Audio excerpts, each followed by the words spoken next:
Hello friends, అందరూ ఎలా ఉన్నారు? నేనైతే చాలా బాగున్నా. ఈరోజు ఒక ముఖ్యమైన న్యూస్తో మీ ముందుకు వచ్చాను. అదేంటంటే రామేశ్వరంలో చెప్పుకోదగిన ప్లేసెస్ 3 ఉన్నాయి. 1 రామసేతు, 2 రాముడు ప్రతిష్ఠించిన శివలింగం, 3 పంబన్ బ్రిడ్జి. ఈ 3 ప్లేసెస్లో ఈరోజు మీ ముందుకు పంబన్ బ్రిడ్జి గురించి చెప్పడానికి వచ్చాను. ఈ బ్రిడ్జి నిర్మించింది ఎవరు, ఎంతకాలం నిర్మించారు, ఎప్పుడు నిర్మించారు, అది మొత్తం ఈ వీడియోలో పిన్ టు పిన్ చెప్పేస్తాను. మీరు ఎక్కడ స్కిప్ చేయకుండా ఈ వీడియోని ఫుల్గా చూసేయండి. ఇంకెందుకు లేటు, వీడియోలోకి వెళ్ళిపోదామా? చలో.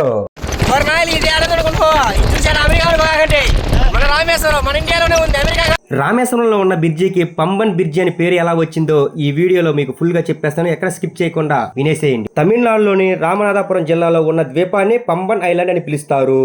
ఈ పంబన్ ఐలాండ్ అనే ద్వీపంలో ప్రసిద్ధ పుణ్యక్షేత్రం రామేశ్వరం ఉంది.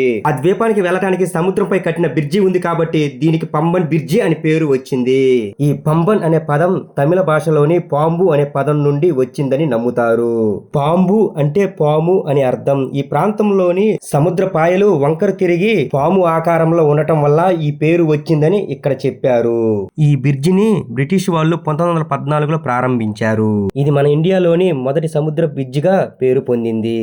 ఈ బ్రిడ్జి మధ్య భాగంలో ఓడలు వెళ్ళటానికి వీలుగా 2 వైపులా పైకి లేస్తుంది. ఈ బ్రిడ్జి పొడవు సుమారు 2.5 కిలోమీటర్లు ఉంటుంది. దీని పక్కనే బస్సులు పోయే బ్రిడ్జి కూడా, ఇది కూడా సేమ్ అంతే పొడవు ఉంటుంది. అదిగో చూసారా, అవన్నీ పడవలే, ఎన్నున్నాయో చూడండి.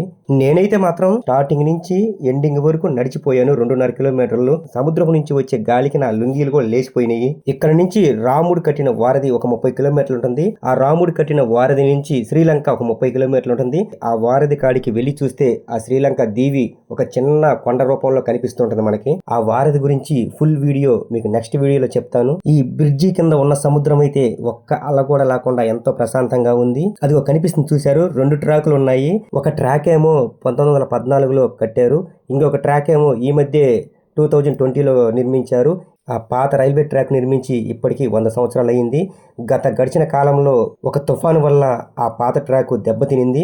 అందుకని కేవలం 60 రోజుల్లో ఆ కొత్త ట్రాక్ నిర్మించారు. ఈ రైల్వే బ్రిడ్జి పక్కనే ఈ బస్సుల బ్రిడ్జి 1988లో రాజీవ్ గాంధీ గారు నిర్మించారు.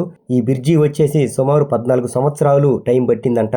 పెద్ద పెద్ద ఓడలు పోవడానికి వీలుగా ఈ బస్సు బ్రిడ్జి చాలా హైట్ లో కట్టారు. ఆ రైల్వే బ్రిడ్జిలు అయితే నీటి మట్టానికి కొంచెం దగ్గరగా కట్టారు. ఆ బ్రిడ్జిల నుంచి ట్రైన్ వెళ్ళేటప్పుడు చాలా భయంకరంగా ఉంటుంది. ఎక్కడ ఇరిగా సముద్రంలో కింద పడతామో అని చాలా భయంగా అనిపిస్తుంటుంది. ఇప్పుడైతే ఆ పాత రైల్వే ట్రాక్ మీద ఏ ట్రైన్ రాదు. ఆ కొత్త రైల్వే ట్రాక్ మీదే ట్రైన్లన్నీ నడుస్తున్నాయి. ఆ సముద్రపు నీళ్లు చూడండి ఎంత వైట్ గా ఉన్నాయో. ఈ అలల శబ్దం మాత్రం భయంకరంగా వస్తుంది. ఒకసారి మీరు కూడా వినండి.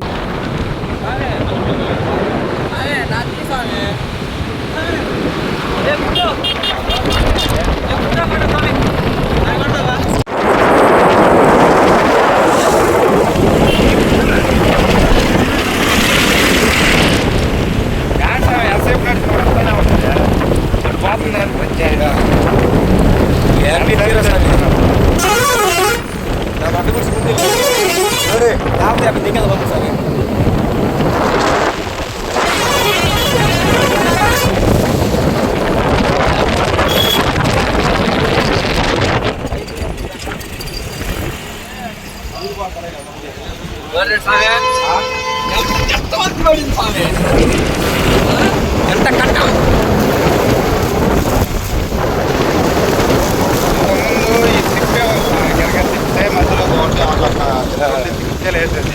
ఇప్పుడేం లాభం.